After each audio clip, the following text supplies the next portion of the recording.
Hi, my name is Sarah and I'm from Indie Games. I am here today playing a game called Seduce Me. Now, from what I know about this game, it's a visual novel, otome. That's like a dating simulator, dating game. I'm actually really excited to play this game. I talked about it a little bit in my announcement video announcing the new channel. And I've been wanting to play it for a while. It is free to play on Steam. And as far as I know, it is fully voice acted in English. So I'm pretty excited about it. So I'm just gonna get right in. Let's do this. This is a fictional interactive narrative. Any character resemblances to real life people are purely coincidental. Okay. Also, please know that the following game is made for PG-16 audiences. Please know that sexual and violent themes, I don't know where I got that from, are explored in this game. Trigger warnings, abuse, implied rape, and suicide. You have been warned. So that is a warning. I'm also going to put that at the beginning of the video. Obviously, if you're watching this, I've already done that. So it's not a kid game. Just so you know. You know, if you're turn away now or keep watching, it's up to you. Please enjoy. I will. Why, hello.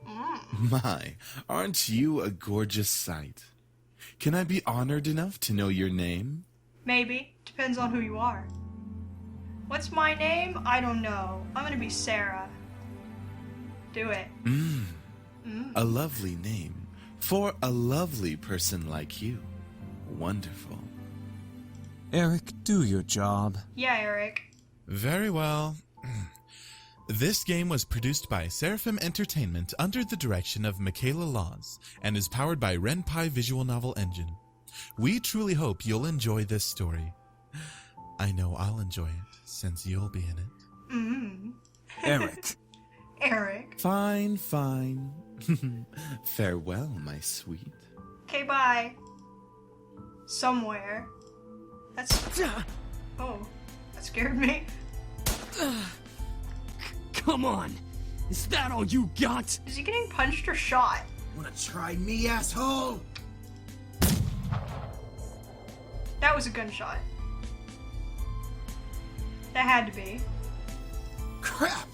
Missed. Let's retreat for now. No kidding. Let's get out of here. That's right. You better run, you stupid punks! Stay out of our territory! Call it fate or call it coincidence. That one moment of violence started a chain of events I will never forget. This formula, created in the 70s, is one of the most important in the field of financial theory. Boo, school, boo. It is used to calculate the price of European-style options and is widely used by option marketers, though there are some discrepancies that are now corrected with the modern viewpoint. What is that noise? Is that rain? Oh, I thought it stopped. Oh, it is rain. Rain. Oh, it's been a long time since we've gotten rain around here. But it is the season for rainy weather, so it's not exactly that surprising. Is that me? Personally, I love the sound of it. The way the raindrops fell, like the soft tapping of fingers. It was so soothing. Even looking at the droplets hit the glass of the window was strangely calming. For this reason, I felt lucky for having a seat next to the window, though I did spend more time staring outside than I did paying attention in class. The lectures in class were pretty boring.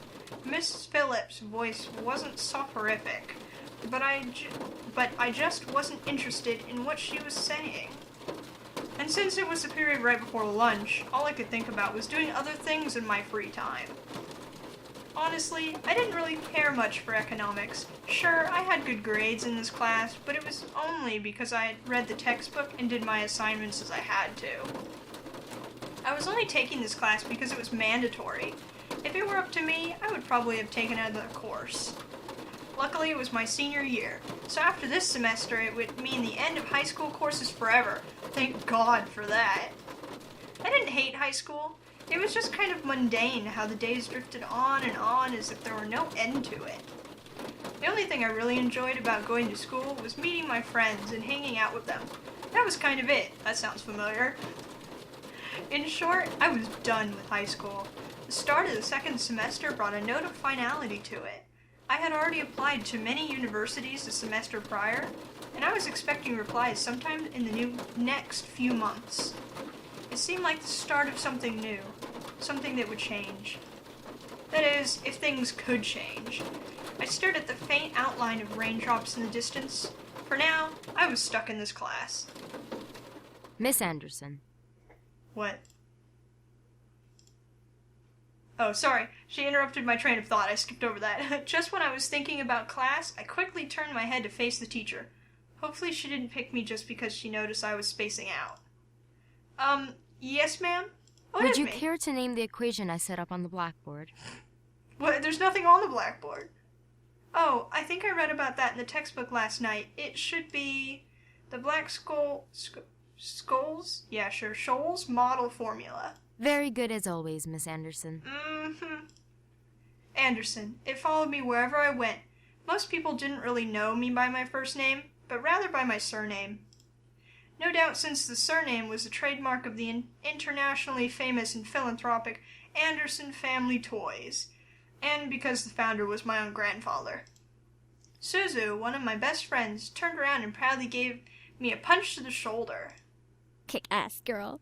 Okay. From beside me I heard Naomi, another one of my best friends, clearing her throat in obvious disapproval of Suzu's choice of words. She means good job. Miss Capini. I... Care to tell me who the creators of this formula were? Some guys named Black and Shoals? It is Shoals. Fisher Black and Myron Shoals. Very good, Miss Patterson. Show off. Better study next time, Suzu. Be like us and study once in a while. Suzu rolled her eyes and slouched into her chair as Naomi gave her a small smirk. She always pouted when Naomi showed her up. That's the end of today's lecture. Now, let's separate into groups and work on your projects. Remember, everything is due on Monday.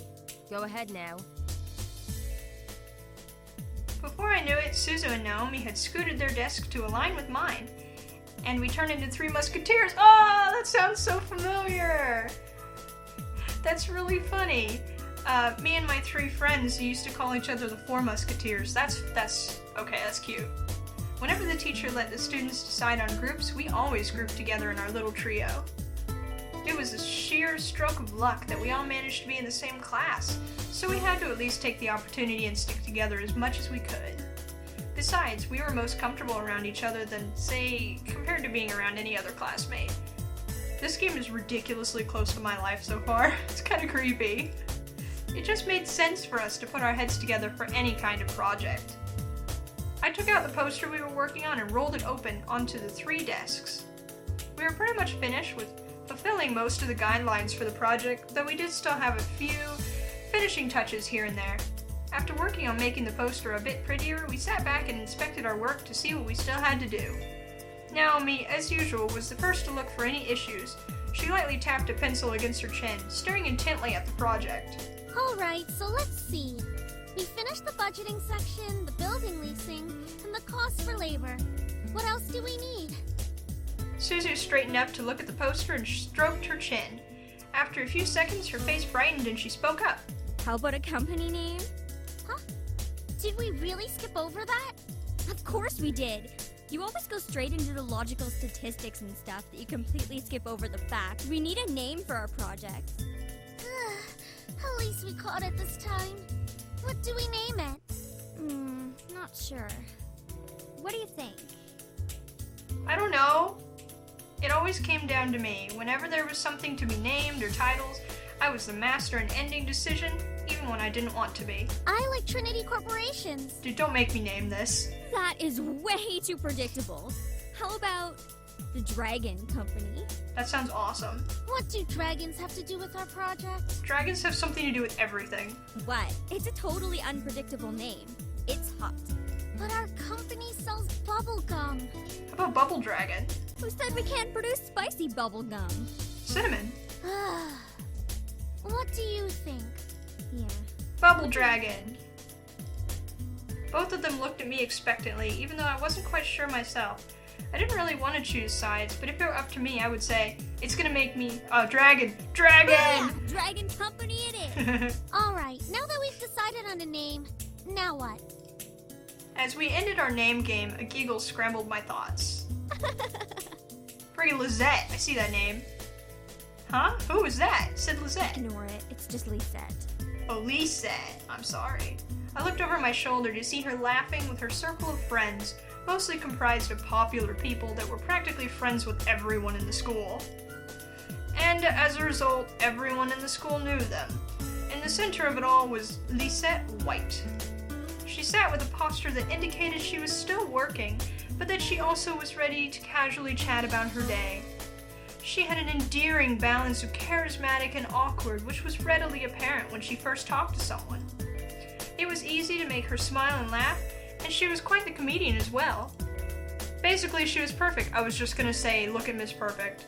Not that she was like a robot or something, but she was the student everyone else wanted to be. Lisette was bright, easygoing, and above all, had her future laid right out in front of her. Unlike the average student, she knew what she wanted to do after high school, and as a result, she was confident and ambitious, though sometimes it could rub a lot of people the wrong way. Moreover, I'd known her ever since I was young, but it had ultimately resulted in a rivalry that continued today. Of course, my friends knew what was between us, and upon seeing me glance at her, they shifted their attention to her. She doesn't even look like she's working, in my opinion. She probably is, but she's too much of a stuck-up priss to allow herself to look like she's actually doing work. Oh, come on, Suzu. She may be a little off-putting, but she's not the giant priss that you're making her seem to be. The day she isn't a priss is the day I turn into you. What's that supposed to mean? Never mind. It's about time. Let's bail. Unsurprisingly, Suzu was the first out of the classroom, slinging her backpack over her shoulder with ease as she quickly strolled out the door. Her seat isn't even closest to the exit, and she always manages to be the first one out of the door. I don't think I'll ever understand that.